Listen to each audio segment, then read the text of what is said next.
பாண்டியன் ஸ்டூ சீரியல்ல அடுத்த வர எபிசோட்ல என்ன மாதிரியான ட்விஸ்ட் எல்லாம் இருக்க போகுதுங்கிறத இந்த வீடியோவில் பார்க்கலாம். அரசி ரொம்பவே வருத்தமா உட்கார்ந்துட்டு இருக்காங்க. அப்ப சரவணன் வந்து அரசி கிட்ட சொல்றாங்க, அரசிமா எதுவுமே நான் வேணும்னு பண்ணலம்மா. என்னதான் இருந்தாலும் குமார் எனக்கு ஆகாதவனா இருந்தாலும் அவன் வாழ்க்கை என்னை விட மோசமாக கூடாது. அதனால அவனுக்கு வார்ன் பண்றதுக்காக இப்படி பண்ணேன். ஆயிரம் தான் இருந்தாலும் அவன் என்னுடைய தாய் மாமா பையன் இல்லையா? அவனோட லைஃப்பை சரி பண்ணணும்னு சொல்லிட்டு இப்படி ஒரு விஷயம் பண்ண அது கடைசியில் இப்படி முடிஞ்சிருச்சுன்னு சொல்லி வருத்தப்பட்டு பேசிட்டு இருக்காங்க. அண்ணன் நீ என்ன சொன்ன? உன்கிட்ட இருந்து இதை நான் எதிர்பார்க்கவே இல்லைன்னு மனசுக்கு அவ்வளோ கஷ்டமா இருக்குன்னு அவ்வளோ வருத்தமா இருக்குன்னு சொல்லி ரொம்பவே ஃபீல் பண்ணி பேசிட்டு இருக்காங்க. இதை கேட்டதும் அரிசிமா நான் பண்ணது ரொம்ப ரொம்ப பெரிய தப்பு தான், தயவு செஞ்சு என்னை மன்னிச்சிட்டு அரசின்னு சொல்லிட்டு ரொம்பவே வருத்தமா அரசி கிட்ட மன்னிப்பு கேட்டுட்டு இருக்காங்க. உடனே கதிர் பாண்டியன் கிட்ட போயிட்டு, அப்பா உங்ககிட்ட சரவணன் அண்ணனை பத்தி முக்கியமான ஒரு விஷயம் பேசணும்னு சொல்றாங்க. என்னடா விஷயம்? அவன் இப்படி பண்ணுவான்னு நினைச்சு கூட பார்க்கல நல்லா சொல்லி ஃபீல் பண்ணி பேசிட்டு இருக்காங்க. அண்ணனை ஒரு நல்ல சைக்காட்டிஸ்ட பார்க்கணுமோன்னு எனக்கு தோணுது.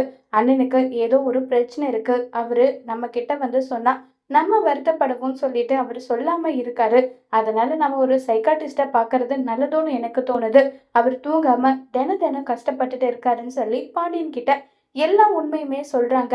இதை கேட்டதும் ஆமா அவன் நடந்துக்காத விதமாலாம் நடந்துக்கிறான். எனக்கு இது ரொம்ப கஷ்டமா தான் இருக்கு. நீ சொன்னபடியே போயிட்டு சைக்காட்டிஸ்ட்டை மீட் பண்ணிட்டு வர்றது தான் எல்லாத்துக்குமே சரியா இருக்கும்னு எனக்கும் தோணுதுன்னு சொல்லி பாண்டியன் வந்து சொல்றாங்க.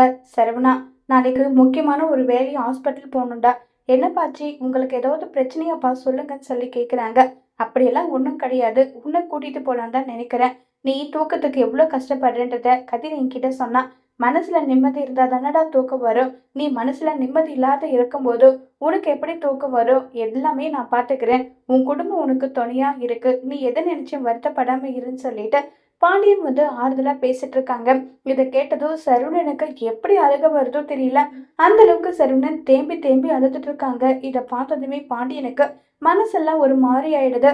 என்னதான் சரவணன் வெளியில நல்லா இருந்தாலும் மனசுக்குள்ள இவ்வளோ வேதனை அடக்கி வச்சிருக்கானு சொல்லிட்டு பாண்டியனே வருத்தப்படுறாங்க. சரவணன் மனசுல இருக்கிற ஆசை என்னன்றதை புரிஞ்சுக்கிட்டு சரவணனுக்கு ஏத்த லைஃபை பாண்டியன் அமைச்சு கொடுப்பாங்களா இல்லையங்கிறத வரப்போற எபிசோட்ல வெயிட் பண்ணி பார்க்கலாம். தேங்க்யூ.